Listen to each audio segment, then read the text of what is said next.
अस्सलाम वालेकुम दोस्तों, मैं आज फिर आपकी खिदमत में हाज़िर हूँ लर्निंग जावास्क्रिप्ट के सिलसिले में लेसन नंबर 6 के साथ। लास्ट टाइम हम लोगों ने अपने लेसन में पढ़ा था कि हम लोग किस तरीके से एक जावास्क्रिप्ट को बेसिक इस्तेमाल करते हुए कैलकुलेटर बना सकते हैं, बिल्कुल बेसिक यूसेज। आज हम मज़ीद जावास्क्रिप्ट के फंक्शंस के बारे में सीखेंगे और मज़ीद उन स्टेटमेंट्स सीखेंगे और उसके हिसाब से हम थोड़ा सा काम करना सीखेंगे। जिस तरह कि आप को मालूम होगा यकीनन कि तमाम स्क्रिप्ट्स के अंदर, तमाम लैंग्वेजेस के अंदर, जैसे पीएचपी है, जावास्क्रिप्ट है और या कोई और लैंग्वेज है, उसमें लूप्स, वेरिएबल्स ये एक ज़रूरी हिस्सा होते हैं। तो आज डेफिनेटली उसी तरीके से जावास्क्रिप्ट के अंदर भी लूप्स शामिल हैं और बेसिक लूप्स शामिल हैं। हम लोग एक नई फ़ाइल बना लेते हैं इस सिलसिले में। New file loops.html। इसके अंदर हम लोग loops.html बना लेते हैं और यहाँ पे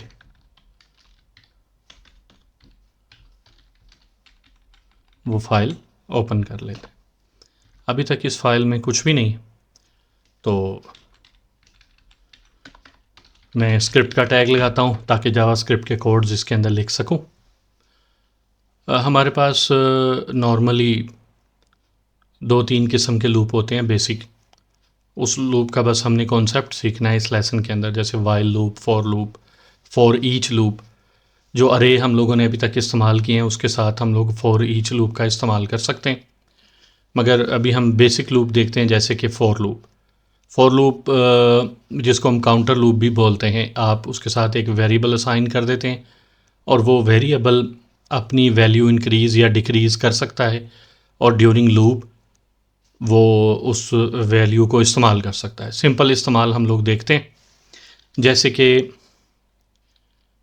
फॉर वेरिएबल ए या कोई भी वेरिएबल नेम रखते हैं, वो 1 से स्टार्ट हो और ए लेस देन 10 जब तक चलता रहे, जब तक ए की वैल्यू 10 से स्मॉल रहे, लेस देन रहे, इक्वल नहीं, लेस देन। और ए में एक इंक्रीमेंट हो, प्लस प्लस सिंगल इंक्रीमेंट का ऑपरेटर होता है, हम लोगों ने स्टार्ट में पढ़ा था।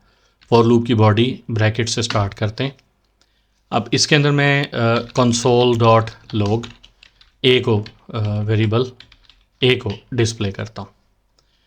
अब मैं जब इसको रन करूँगा, मैं F12 दबा के इसका वो ओपन कर लेता हूँ। इसको राइट साइड पे कर लेते हैं। कंसोल, मैंने डिस्प्ले कुछ नहीं करवाया, रिफ़्रेश किया तो ये देखें लूप चला 10 टाइम्स। 1 से हमने, अगर हम कोड को फिर रिव्यू करें, ए को स्टार्ट किया था मैंने 1 से और मैंने कहा कि जब तक वो लेस देन 10 है चलता रहे और उसमें एक इंक्रीमेंट होता रहे। तो वो 1 to 9 चला, क्योंकि लेस देन 10 जो है वो 9 है। अगर मैं इसके साथ लेस देन और इक्वल टू 10 कहूँ, यानी मैं कहूँ कि 10 से छोटा है या 10 के इक्वल है, तो लूप चलता रहे, तो इस मरतबा जो मुझे डिस्प्ले वैल्यू होगी वो 1 to 10 होगी, 10 टाइम। आप इस तरह लूप लगा सकते हैं। इसमें मज़ीद चेंजेस ऐसे कर सकते हैं कि मैं कहता हूँ इसमें 1 का इंक्रीमेंट नहीं, 2 का इंक्रीमेंट हो, तो प्लस इक्वल 2, ए के अंदर 2 का इंक्रीमेंट होता रहे, ऐसे भी आप कर सकते हैं। रिफ़्रेश करें, 1 के बाद 3, 3 के बाद 5, 5 के बाद 7, 7 के बाद 9, 9 के बाद 11 होना था, जो कि इस कंडीशन पे पूरा नहीं उतरता, वो लेस देन या इक्वल 10 नहीं रहता, तो वो लूप ब्रेक हो गया। इस तरह आप इस लूप को उल्टा भी चला सकते हैं, यानी मैं 10 से स्टार्ट करूं या किसी बड़े नंबर से स्टार्ट करूं और मैं कहूं कि वो छोटे नंबर की तरफ डिक्रीज़ करे बजाय के इंक्रीज़ करने की, उल्टा भी चला सकते हैं। और एक काम और कर सकते हैं कि वेरिएबल इस तरह आप स्टार्ट करवा दें। जो जावास्क्रिप्ट का रूल है कि वेरिएबल को डिक्लेयर करने के लिए आप लेट कांस्टेंट या var ये स्टेटमेंट इस्तेमाल करते हैं। कांस्टेंट आप यूज़ नहीं कर सकते, क्योंकि कांस्टेंट से जो वेरिएबल डिक्लेयर होता है उसमें चेंज नहीं किया जा सकता, वो कांस्टेंट रहता है उसकी वैल्यूज़। तो ए की वैल्यू इसमें बार बार बदल रही है, ये 1 से स्टार्ट होती है तो 10 तक जाती है। अब इसको हम उल्टा करके देखते हैं। मैं कहता हूँ स्टार्ट हो 10 से और जब तक चले कि जब तक ये 1 से ग्रेटर दैन है, और इस मरतबा इसमें इंक्रीमेंट होने के डिक्रीमेंट हो। अब देखें इसका रिज़ल्ट, रिफ़्रेश करते हैं, 10 9 8 7 उल्टा चल गया। ग्रेटर दैन 1 मीन 2 तक, और अगर मैं ग्रेटर दैन और इक्वल 1 कहूँ इस तरीके से तो फिर ये 1 तक चलेगा। अच्छा, इससे हम लोग अपना एक छोटा सा, मेरे जहन में चीज़ आई है को डिस्प्ले करवाते हैं। मैं यहाँ बॉडी में एक डिव बनाता हूँ और उसकी आईडी रखता हूँ टेबल। टेबल, ये मैं मैथ वाले टेबल की बात कर रहा हूँ जिसे हम उर्दू में पहाड़ा या पंजाबी में पहाड़ा कहते हैं, टेबल। मैंने क्या करना है कि यहाँ पे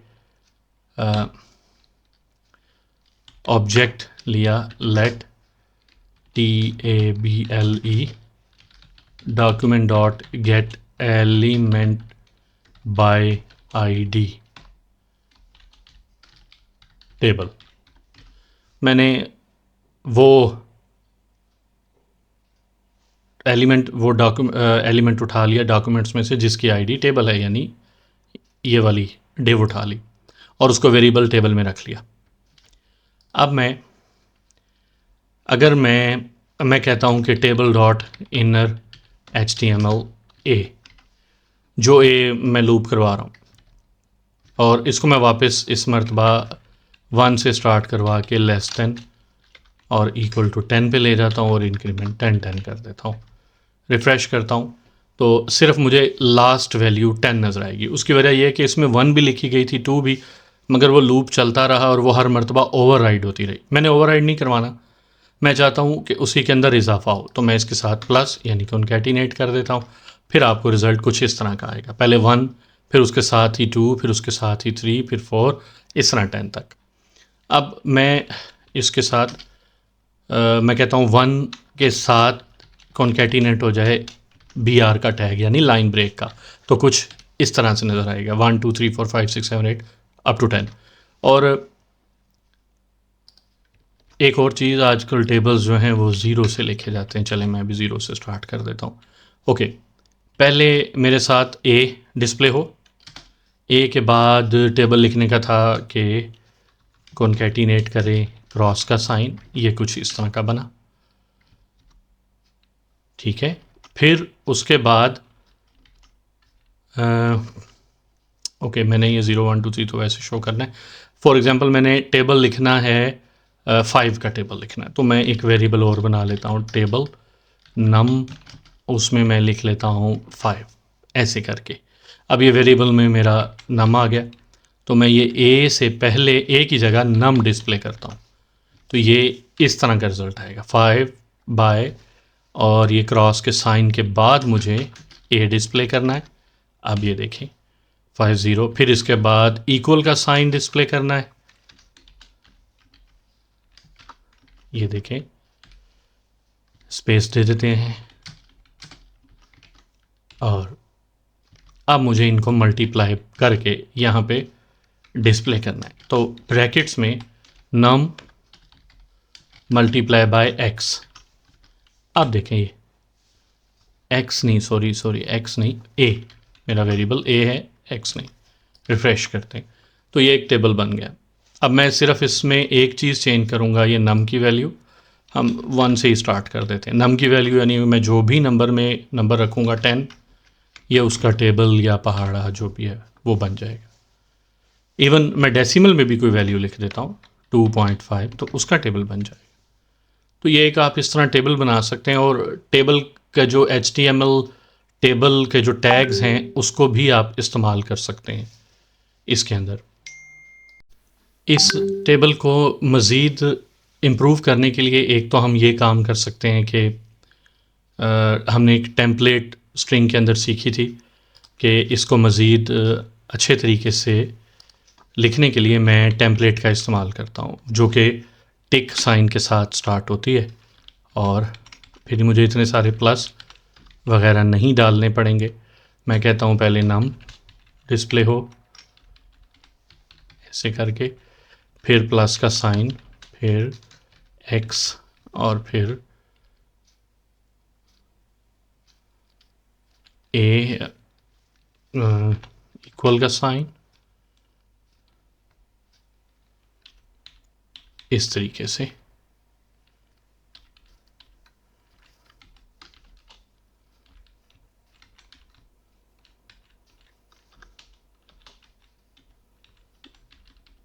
ये देख, ये मैं इसको इम्प्रूव कर सकता हूँ। अब हम जब इसका रिज़ल्ट सेव करते हैं, इसका रिज़ल्ट देखेंगे,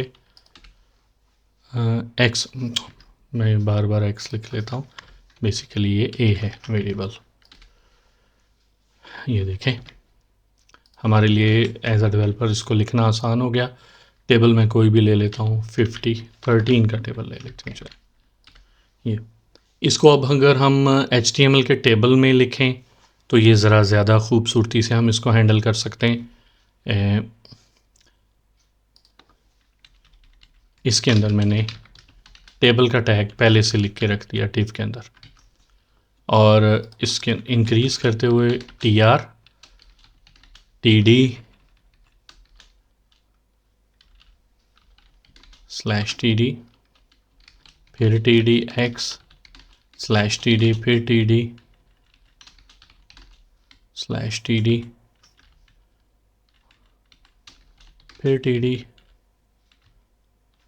फिर अब BR की ज़रूरत नहीं रहेगी मुझे, TD और /TR।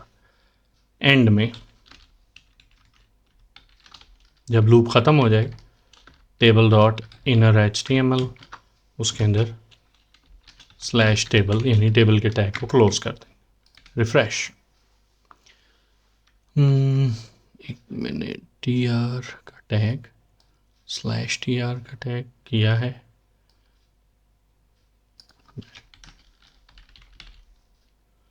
बॉर्डर 1 नहीं, कहीं गलती हुई है। इसको मैं खिचड़ी ख़त्म करने के लिए एक एक लाइन पे करता हूँ ताकि मुझे समझ लगे कि कहाँ पे मिस्टेक है।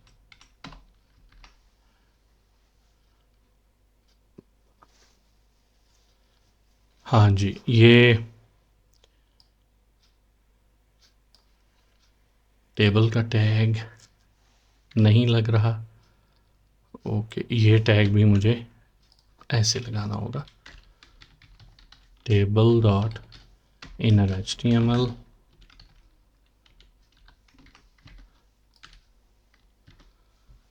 टेबल का टैग TR का TD/TD TD/TD TD/TD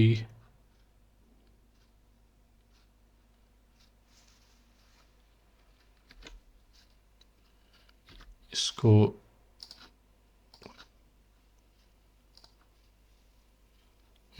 टेबल के टैग को उसने खुद ही क्लोज कर दिया, और बाकी के सारे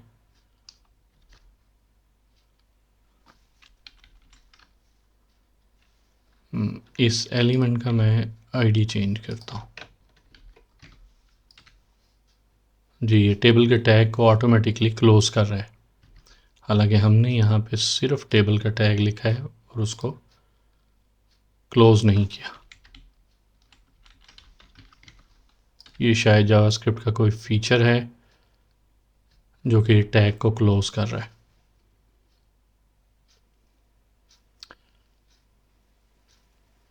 loop table dot inner HTML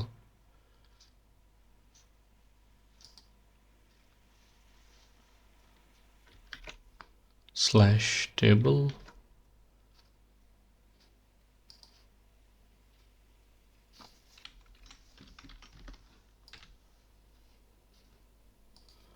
जी। ये अगर टेबल में लिखा जाता तो ये ज़्यादा बेहतर नज़र आता। इसको हम डिव से भी कंट्रोल कर सकते हैं। अच्छा, अगर मैं टेबल के टैग के बगैर TR दूँ, हम एक काम और कर सकते हैं, टेबल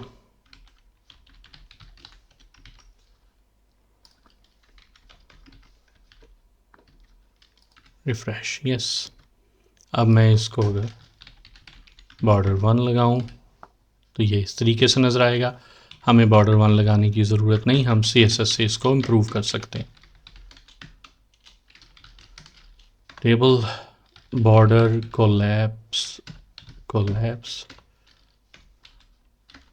टी और मार्जिन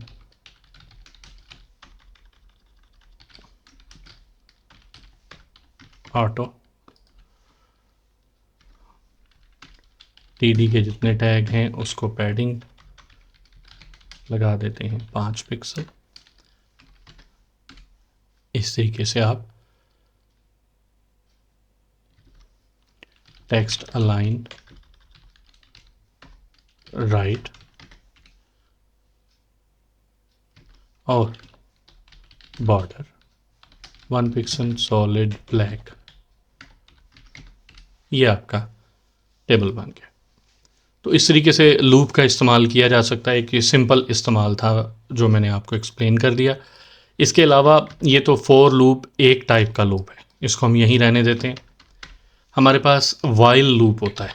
यही काम जो हमने भी किया है ये हम वाइल लूप की मदद से कर सकते हैं।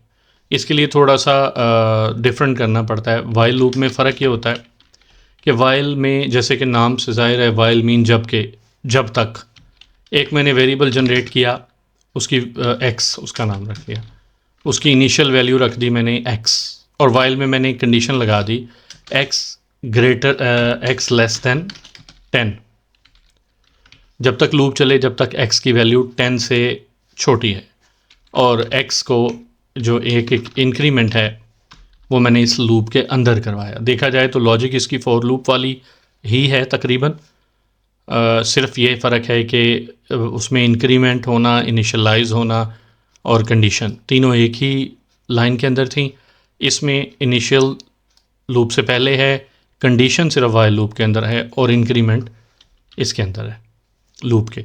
अगर मैं ये इंक्रीमेंट नहीं करूँगा x की वैल्यू 1 ही रहेगी हमेशा, तो वो इन्फिनिट लूप चल जाएगा, जिस वजह से आपका जो स्क्रिप्ट है वो स्टक हो जाएगा, हैंग हो सकता है आपका ब्राउज़र। तो इस तरह का कोड ना करें। देखिए console.log में मैं जब x लिखूँगा रिज़ल्ट में मुझे बिल्कुल वही लेस दैन 10 मैंने कहा, तो बिल्कुल वही रिज़ल्ट आ रहा है जो हमें फॉर लूप में आ रहा था। ये देखिए 1 2 3 4 5 6 7 8 9 10 तक एग्जैक्टली वैसे ही हुआ है। ये एक वाइल लूप हो गया। एक लूप और होता है जिसे हम लोग फॉर ईच लूप कहते हैं। उसके लिए आगे चलने से पहले वाइल लूप की एक बात और याद आ गई। वाइल और फॉर लूप में एक मेजर फ़र्क ये भी है कि फॉर लूप सिर्फ नंबर्स के साथ काम करता है, यानी इसकी कंडीशन सिर्फ नंबर हो सकती है। जबकि वाइल लूप में ये होता है कि आप जो कंडीशन देते हैं वो लाजमी नहीं कि नंबर वाली हो, किसी भी किस्म की कंडीशन हो सकती है, कोई logical condition. For example x की वैल्यू है ट्रू, मैं कहता हूँ कि लूप तब चले जब x ट्रू है, x जैसे ही फॉल्स होगा लूप ब्रेक हो जाएगा। मैं क्या करता हूँ x को डिस्प्ले करवाने के बाद x को फॉल्स कर देता हूँ पहली मरतबा में ही। अब पहली मरतबा में ही फॉल्स हुआ, नेक्स्ट लूप नहीं चलेगा, लूप ब्रेक हो जाएगा। तो सिर्फ एक दफ़ा ट्रू डिस्प्ले होगा। डिस्प्ले होने के बाद उसकी वैल्यू चेंज हो गई, जब वापस ऊपर गया कंट्रोल तो उसने देखा अब तो ये ट्रू रहा नहीं, तो वो फॉल्स हो गया।